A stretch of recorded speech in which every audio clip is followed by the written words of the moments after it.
வர ஜூன் 8ஆம் தேதி world brain tumour day celebrate பண்ணுறாங்க. அதுக்கான 2 முக்கியமான கருத்து நான் சொல்ல விரும்புகிறேன். முதல் கருத்து மூளை கட்டிக்கான அறிகுறிகள் பற்றி. அதாவது இந்த அறிகுறிகள் பெரும்பாலும் நிறைய பேர் நம்ம எதிர்கொண்டிருப்போம். ஆனால் அதை நிறைய நேரங்களில் நம்ம புறக்கணிச்சிடுறோம். உதாரணத்துக்கு மூளை கட்டிகளில் தலைவலி, தலை சுத்தல், நடக்கிறப்ப தடுமாற்றம், கை காலில் பலவீனங்கள், இல்லை கை காலில் சில பகுதிகளில் விருத்து போகக்கூடிய மறுத்து போகக்கூடிய தன்மைகள், இந்த மாதிரியான அறிகுறிகள் இருக்கலாம். இல்லை இரட்டை பார்வை, இந்த மாதிரியான அறிகுறிகள் இருக்கலாம். நிறைய நேரங்களில் இந்த அறிகுறிகளை நம்ம இக்னோர் பண்ணிடுறோம், புறக்கணிச்சிடறோம். அந்த பாதிப்புகள் ஒரு அளவு மீறி போகிறப்ப தான் நம்ம மருத்துவ ஆலோசனைக்கு எடுத்துக்கிறோம். ஆனால் அந்த சமயத்தில் அநேகமாக அந்த பாதிப்போட அளவு அதிகமாகிடுது, முத்தி போயிடுது. ஸோ அதனால் லேசான அறிகுறிகள் இருந்தாலும் கண்டிப்பாக மருத்துவ ஆலோசனை பெற்று அதுக்கப்புறம் நம்ம அதை புறக்கணிக்கிற ஒரு முடிவு எடுக்கலாமே தவிர்த்து அவசரப்பட்டு நாமளாவே அந்த முடிவு எடுத்துக்க வேண்டாம். ரெண்டாவது கருத்து, மூளை கட்டி ஒருவேளை நமக்கு இருக்குன்னு தெரிஞ்சதுன்னா எல்லாருக்கும் இருக்கக்கூடிய பயம் அதோட நம்ம வாழ்க்கையை முடிஞ்சதுங்கிற ஒரு எண்ணம் தான்.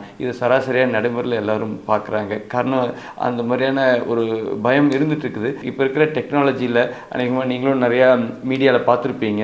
அட்வான்ஸ் டெக்னிக்ஸ் மூலமாக நம்மளால் துல்லியமாக, நுணுக்கமாக, பாதுகாப்பாக நம்ம எந்த இடத்துக்கு எந்த பகுதிக்கு போகணுமோ அந்த பகுதியில் போய் மற்ற நார்மலான நரம்பு மண்டலங்களுக்கு பாதிப்புகள் சேதாரம் இல்லாமல் பாதுகாப்பாக மூளை கட்டிகளை அகற்றி எடுக்க முடிகிற அளவுக்கான நுணுக்கங்கள் இப்போ இருக்கிறதுனால ஒருவேளை நம்ம குடும்பங்களில் நம்ம தெரிஞ்சவங்கள யாரேனும் அந்த பாதிப்போடு இருக்கிறாங்கன்னா பயப்படாமல் தைரியமாக எதிர்கொள்ளலாம்.